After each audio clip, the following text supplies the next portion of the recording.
Hello, என் பேர் சதீஷ். நான் D நகர்லேருந்து வந்திருக்கேன்.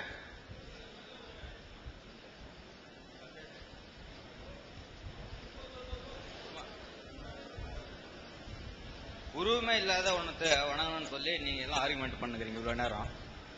ஆனால் இந்து மதம் உருவத்தை வச்சு தான் இத்தனை வருஷமா எல்லாமே செஞ்சுட்டு இருக்காங்க.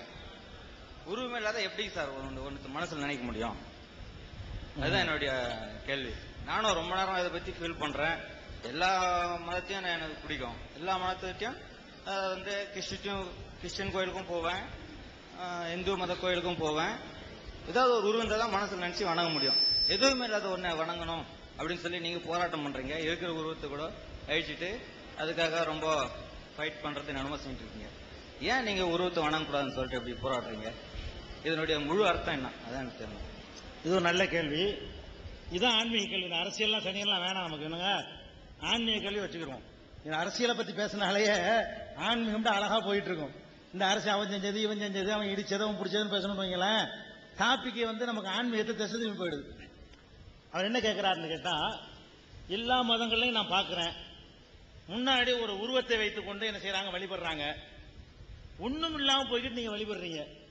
வழிபடுறதா இருந்தா என்னவாது இருந்தா தானே ஒரு ஈடுபாடு வரும். ஒண்ணும் இல்லாம போயிட்டு நின்றுட்டு கடவுளை வழிபடுறேன்னு சொன்னா அது எப்படி ஈடுபாடு வரும்? ஏன் அப்படி உருவம் இல்லைன்னு சொல்றீங்க? பேசாம நீங்கள் ஒரு உருவத்தை வச்சு வணங்கிட வேண்டியதானே என்பது அவருடைய ஒரு கேள்வி. முதலாவது விஷயம், முன்னாடி ஒண்ணு இருந்தா தான் ஈடுபாடு வரும் அப்படிங்கிறது இருக்குல்ல, அது தவறு என்பதை நாங்க நடைமுறையில் நிரூபிச்சுக்கிட்டு இருக்கிறோம். முஸ்லிம்கள் வணங்குறாங்கல்ல, ஈடுபாடோட வணங்குறாங்களா, ஈடுபாடு இல்லாம வணங்குறாங்களா? நீங்கள் தொழுகையில் நின்று பார்த்தீங்கன்னு சொன்னா இடி இடிச்சா கூட திரும்பி பார்க்க மாட்டாங்க. தொழுகையில் நின்று இருக்கும் போது ஒருத்தர் சத்தமோடு கூப்பிடுவார், அவரை திரும்பவே மாட்டார்.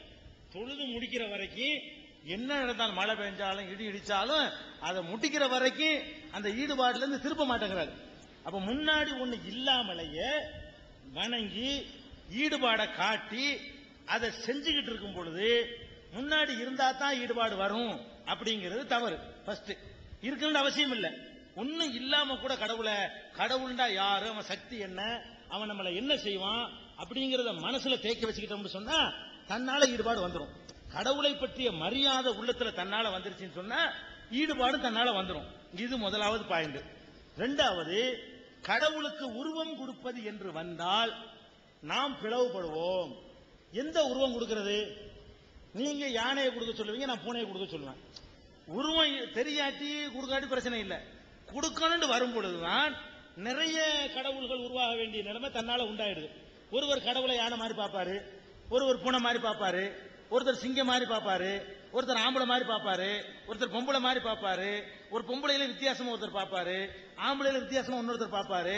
அப்ப உருவம் கொடுக்கணும்னு சொல்லும் பொழுது எந்த உருவத்தை கொடுக்கிறது? அவங்கவுங்க நினைச்ச உருவத்தை கொடுத்துக்கிறதா அப்படின்னு சொன்னா நிறைய கடவுள்கள் வரும். நிறைய கடவுள்கள் வந்தா நிறைய சமுதாயம் உருவாகி போயிடும். கடவுள் நிறைய வந்தா வந்துட்டு போய் விட முடியாது. கடவுள் நிறைய வந்துச்சுன்னு சொன்னா ஒவ்வொரு கடவுளை வழிபடக்கூடிய சமுதாயங்கள் அதிகமாகி மக்கள் மத்தியில் வேற்றுமைகள் பெருகி போய்விடும். அதனாலையும் உருவம் கொடுக்கிறது சரியில்லை. மூணாவது பாயிண்ட், ஒன்றுக்கு உருவம் கொடுக்கிறதா இருந்தா அதை பார்த்துட்டு தான் உருவம் கொடுக்கணும். என்னை நீங்க உருவம் கொடுக்கிறதா இருந்தா என்னை பார்த்துவிட்டு ஏறக்குறை எனக்கு நிகரான ஒரு உருவத்தை நீங்க வரையலாம், அது நியாயம். என்னை நீங்க பார்க்கவே இல்லை, நான் எப்படி இருப்பேன்னு தெரியாது, எனக்கு எப்படி நீங்க உருவம் கொடுப்பீங்க? பார்த்தா தானே கொடுக்கலாம். யாரு பார்த்தது? நம்மளே சொல்லிக்கிறோம், கண்டவர் விண்டிலர், விண்டவர் கண்டிலர்னு சொல்லிக்கிறோம். நம்ம எல்லாருமே சொல்லிக்கிறோம். கடவுளை கண்டவர் சொன்னது இல்லையா, சொன்னவர் கண்டது இல்லையா. கண்டவர் விண்டிலர், விண்டவர் கண்டிலர்ங்கிறாங்க. யாரெல்லாம் கடவுளை கண்டாரோ அவர் சொன்னதில்லை, யாரெல்லாம் சொன்னாரோ அவர் கண்டதில்லை. அப்ப பொய், கண்டேன்னு சொன்னா பொய். இது எல்லாரும் ஏத்துக்கிட்டு இருக்கிறோம். அப்ப ஒருத்தருமே கடவுளை பார்க்கல போது இப்படித்தான் இருப்பார். நீங்க எப்படி கண்டிய? நீங்க பிடிச்ச அந்த உருவம் நம்மளே இப்ப ஸ்டூடியோவுக்கு போறோம், நம்ம மூஞ்சி எடுத்துறான், கொஞ்சம் கருப்பா போச்சு, திட்டமா இல்லையா? என்னடா போட்டோ எடுத்த? நம்ம மூஞ்சில உள்ள லட்சணப்படி தான் எடுத்து வந்திருக்கிறான். ஏதோ கொஞ்சம் லைட்டா டிம்மாக்கி இருப்பான், கொஞ்சம் கருப்படிச்சு போயிருக்கும். இதுக்காக வேண்டி அவங்ககிட்ட நம்ம உருவத்துல கொஞ்சம் டிம்மானவன நம்ம கோபம் வருது. அப்ப கடவுளுக்கு நீங்க உருவம் கொடுக்குறீங்க, அவருக்கு பிடிக்காத ஒரு உருவத்தை கொடுத்துருன்னு வைங்க, வேண்டாம் இப்படியா நான் இருக்கிறேன், மறுமையில குடிச்சு நிப்பாட்டி, ஏண்டா உனக்குலாம் அழகான உருவம், எனக்கு இந்த உருவமா? இதானா நான் இப்படித்தானே நான் இருக்கிறேன். உனக்கெல்லாம் சூப்பர் சூப்பர் உருவத்தை தந்துவிட்டு எனக்கு மட்டும் இப்படி உருவத்தை நான் வச்சுக்கிட்டேனா? இப்படி கண்டுபிடிச்சு கேட்டா என்ன பதில் சொல்லுவீங்க? நம்ம யாருமே பார்க்கல. கடவுள் இருக்கான் சரி, ஒருத்தரும் பார்க்கலையே. பார்க்காத ஒன்றுக்கு நம்ம ஏன் வடிவம் கொடுக்கணும்? வடிவம் கொடுக்க ஒன்றை பார்க்கிறோம். என்ன பார்க்கிறோம்? ஆற்றலை பார்க்கிறோம், வல்லமையை பார்க்கிறோம், அவனுக்கு எவ்வளவு சக்தி இருக்குங்கிற பார்க்கிறோம், சூரிய சந்திரனை பார்க்கிறோம், அது இயங்குற அதிசயத்தை பார்க்கிறோம். அதுல இருந்து ஒரு சூப்பர் பவர் இருக்கிறாங்கிறத விளங்கிறோமா? அதை மனசுல கொடுங்க. அவன் பயங்கரமான ஆள், எல்லாம் தெரியும் அவனுக்கு, தப்பிக்க முடியாது, அவன்கிட்ட வந்து லஞ்சம் கொடுக்க முடியாது, அவனை ஏமாற்ற முடியாது. அப்படிங்கிற மாதிரியான மரியாதையை அதிகப்படுத்தினால் பக்தி கூடிக்கிட்டு போகும், கடவுளை பற்றி ஓர்மைப்பாடு வரும். இந்த நோக்கத்துக்கு தான் தெரியாத ஒன்றுக்கு உருவம் கொடுக்காதீங்க என்று இஸ்லாம் சொல்லுது. கொடுக்க ஆரம்பிச்சா நிறைய கடவுளாகி போயிடும். அதான் காரணம். வேற நம்பர் வாரியா கொடுமா. நம்பர் 21. அந்த டோக்கன் வாங்கக்கூடிய சகோதரர்களுக்கு ஒரு சின்ன அறிவிப்பு, கொஞ்சம் நிதானமா நின்று வாங்கிக்கலாம். அதை நீங்க கூட்டமா நின்னீங்கன்னா அது கொஞ்சம் டிஸ்டர்ப்டா இருக்குது. நம்பர் 21 வாங்க தம்பி.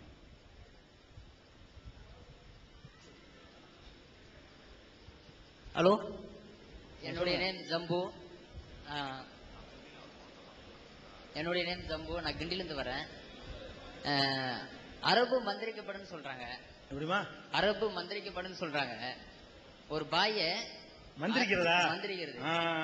ஒரு பாய் வந்து சொல்றாரு, அரபுல வந்து பேய் பிசாசுகள்லாம் விரட்டப்படும் அப்படின்னு சொல்லிட்டு ஒரு கடை வச்சு நடத்திட்டு இருக்காரு. சரி, அவரு சொன்னாரு பேய் பிசாசு எல்லாம் விரட்டப்படும். நெக்ஸ்ட் வந்து ஒரு மோதிரம் ஒண்ணு கையில போட்டிருக்காரு. அந்த மோதிரத்தை வந்து இப்படி திருப்பி போட்டிருந்தாரா? நான் அப்புறம் சொன்னேன், என்ன பாய் இந்த மோதிரத்துல ஒண்ணுமே தெரியலையே அப்படின்னு கேட்டேன். அவரு சொன்னாரு, உனக்கு ஒண்ணும் தெரியாது, எனக்கு எல்லாம் தெரியும் அப்படின்றாரு. அது இருக்கிறது உண்மையா? இஸ்லாமிய அடிப்படையில நான் வந்து புக்ல படிச்சிருக்கேன். பேயின்னு ஒரு புக்கை வந்து என்னுடைய ஃப்ரெண்டு கொடுத்தாரு. அந்த புக்ல வந்துட்டு பேயின்றதே இல்லைன்னு புக்ல இருக்கு. ஆனா அவரு சொல்றாரு பேய் பிசாசு விரட்டப்படும், மந்திரிக்கப்படும், அரபியில் மந்திரிக்கப்படும் சொல்லிட்டு சொல்றாங்க. அது உண்மையா? அதாவது என்னுடைய நேம் ஜம்பு. என்ன பேருமா? ஜம்பு. ஜம்பு சகோதரர் ஜம்பு என்ன கேட்கிறாருன்னு கேட்டா, முஸ்லீம்ல உள்ள ஒரு மதகுரு, ஒரு சாமியாரு, அவர் என்ன பண்றாராம், அரபியில சில மந்திரங்கள்லாம் பண்ணி இதை சொல்லி நான் பேய் பிசாசு எல்லாம் விரட்டுவேன், எங்கெங்க என்ன இருக்கோ காணா போன பொருளாம் கண்டுபிடிச்சிருவேன் அப்படின்னு சொல்லி ஒருத்தர் சொல்றாரு. அப்படி அரபியில் ஏதாவது மந்திரம் இருக்குதா கேட்கிறாரு. இஸ்லாமிய அடிப்படையில் அவர் ஒரு பிராடு பேர் வழி. இஸ்லாமிய அடிப்படையில் சொன்னா அவர் ஒரு ஏமாற்று பேர் வழி. ஏன் ஏமாற்று பேர் வழி சொன்னா, அந்த மாதிரி மாயம் மந்திரங்களை எல்லாம் நம்ப கூடாது என்று இஸ்லாம் சொல்லுகிறது. ஒரு மனிதன் முதுகுக்கு பின்னாடி இருக்கிறத கூட கண்டுபிடிக்க முடியாது என்று சொல்லக்கூடிய மார்க்கம் இஸ்லாம். இவர் என்ன செய்வார் தெரியுமா?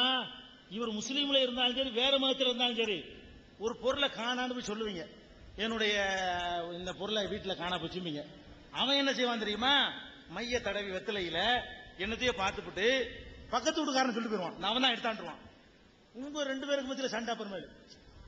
இப்படி எல்லாம் ஏமாத்தி சண்டை போட்டு மோதிரத்தில் தெரியுதுமா, இலையில தெரியுதுமா, முதுகுக்கு பின்னாடி கத்தி வச்சு குத்து குத்துங்க, அது தெரியாது அவனுக்கு. உழவு சொல்லக்கூடியவன்ட்ட போய் ஏன்டா அந்த கையில ஒரு பொருளை மடிச்சு வச்சுக்கிட்டு இதுல என்ன இருக்குன்னு கேளுங்க, சொல்ல தெரியாது. நீ எங்கோல திருடனை கண்டுபிடிக்கிறியடா, இந்த கையில ஒண்ணு நான் வச்சிருக்கிறேன்ல, இது என்னன்னு சொல்லிவிட்டு பாப்போன்னு கேளுங்க, மை போட்டு பாரு, திருதுன்னு முழிப்பான். பொய்ன்னு விளங்கி போச்சா? இப்படி ஒரு ஆற்றல் மனிதனுக்கு இருந்தாங்க. போலீஸ், சிபிஐ, சிபிசிஐடி, ராவுலாம் தேவையா? இவங்கள்ட்ட மை போட்டு பார்த்து டெஹல்காவில் என்ன நினைச்சுன்னு கேட்டா சொல்லிட்டு போறான். என்னப்பா டெஹல்காவில் என்ன சம்பவம் சொல்லிட்டு போறான், கார்கில்ல என்ன சொல்லிட்டு போறான், யாரா குண்டு வச்சது, அவனை கூட மந்திரவாதிய மைய தடவு யார் யாருன்னு படம் காட்டிட்டு போகுது. இதெல்லாம் உண்மையா? பச்சை பொய் இப்படிலாம் இருந்தா ஒரு ஒண்ணுமே தேவையில்லை.